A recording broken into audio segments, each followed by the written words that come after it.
Bloomberg Audio Studios. Podcasts, radio, news. You're listening to Bloomberg Businessweek with Massar and Tim Stenovec on Bloomberg Radio. Well, after Porsche spent years hybridizing, oh yeah, am I saying it correct? You are. It's SUVs and Panamera sedan, the $164,900. Okay, just say $165,000, Carol. Just say Round it up. Carrera GTS is the first road-going hybrid 911 to leave the company's doors, and it sounds like she liked it. Let's get to Hannah Elliott, Bloomberg Pursuit's auto columnist, co-host of the Hot Pursuit podcast that she does with Matt Miller. She joins us from our LA bureau. A Porsche hybrid. I still have to get my head around it, but help me. You're the expert.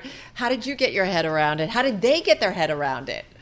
Carol, you are not alone. There were a lot of 911 lovers and Porsche purists who were very reticent about the idea of electrifying their beloved six-cylinder engine. You know, Porsche made that engine famous in 1963, and I myself was hesitant. You don't know what to expect. Porsche actually removed a turbocharger from this engine, and then it made the existing turbocharger larger and then added an electric motor. So there's a lot going on under the hood.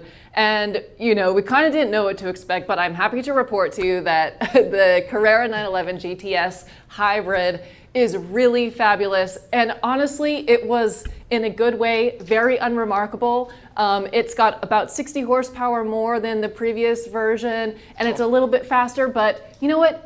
At the end of the day, you'd be hard-pressed, as I was, to even tell any difference between a hybrid 911 and cool. the standard 911 that we love. Hey, Carol's fighting me because she wants to ask another question.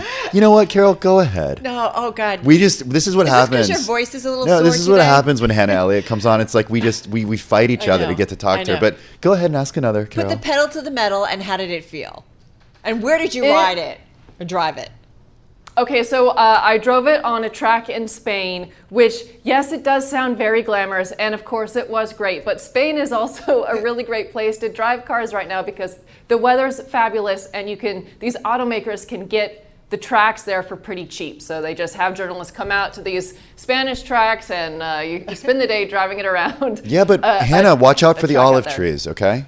Well, it's interesting that you say that because this was a really interesting track. It had some sort of inclines, it had banking, it was over 3 miles long, so it was a really tricky track. And the car handles, it's so fabulous. This is why we know and love the 911, and it's also why Porsche was so hesitant to do anything to this car. This is the crown jewel of the brand, and it engenders such a fervid fan base that anything that would change, the amazing handling, the amazing braking, just the amazing power, delivery, it's kind of dangerous. You think you don't want to change something if it's working. But I have to say, truly, from a driving perspective, this hybrid, new hybrid variant, it's great. Porsche didn't want to tell me how many more miles per gallon we're going to get out of the car. I think it's pretty negligible. Huh. Really, this is an interesting thing. You make a hybrid in order to help meet CO2 and emission standards, which is for sure true. But Porsche is also saying, look, we're actually getting a little bit more horsepower, a little bit more speed out of combining the electric motor and the turbocharger. So it's kind of a win-win. Yeah, I will say, though, the biggest change for me were changes in the cabin. Mm-hmm. And I don't know if you guys want to talk about that or not, but go there. Yeah, because, of course. Right, like it's so iconic, right? You get inside a Porsche, right? The dials and so on and so forth.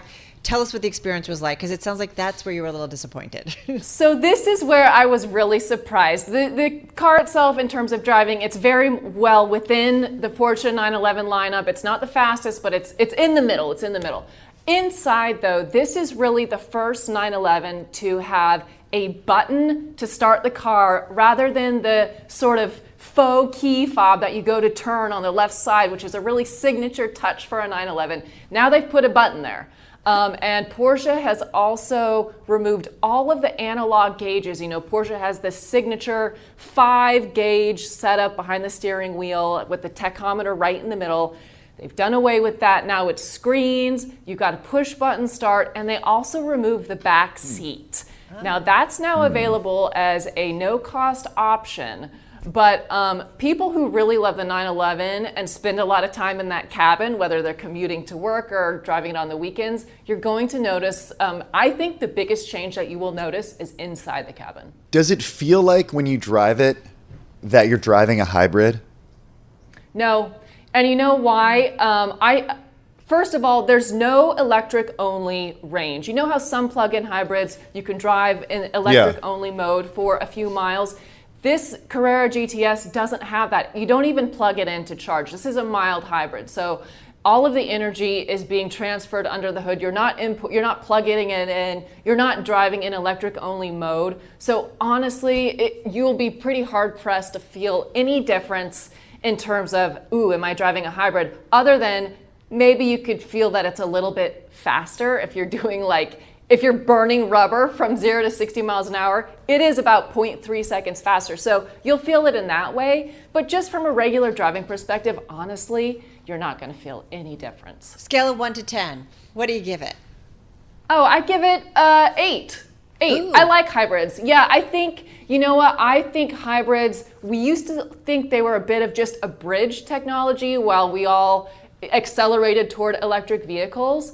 But I have to say now, the idea of some of these sports cars becoming hybridized, where you kind of get the best of both worlds, it does make sense. And as we're seeing EV sales sort of slow down a little bit, they're still growing, but just not at such a quick rate. The hybrids to me are looking really interesting because, like I said, it does kind of combine the best of both worlds. You get the pure power and really quick acceleration of a electric battery, but you also get that tangible, really fun driving feeling of internal combustion. You contrast it with the Aston Martin's Vantage that you recently had on track as well, just in the last 30 seconds that we have with you. Why was this so different? Well, 3 words, 4-wheel drive. That's why. I mean, it's just so much more predictable, and I'm the first to admit it makes me think I'm a better driver than I really am. The car is a lot more controlled. Well, what I also love is you called it exuberant. You like out of the gate, it sounds like you just had a blast driving it around, and it sounds like more to come. So good. It's a great way for us to wrap up on our Friday. Hey, if you ever want us to come on one of these trips to Spain or around the track, yes. Hannah, just let us know, okay? Hey, if you want to go on the next one, be my guest. I'll sit in the corner and drink some port or something. Okay, deal. Done. Hannah Elliott, be well. Have a great weekend. She is auto columnist at Bloomberg Pursuits. Check her out on Twitter, on X, on Bloomberg.com, and of course on the Bloomberg Terminal.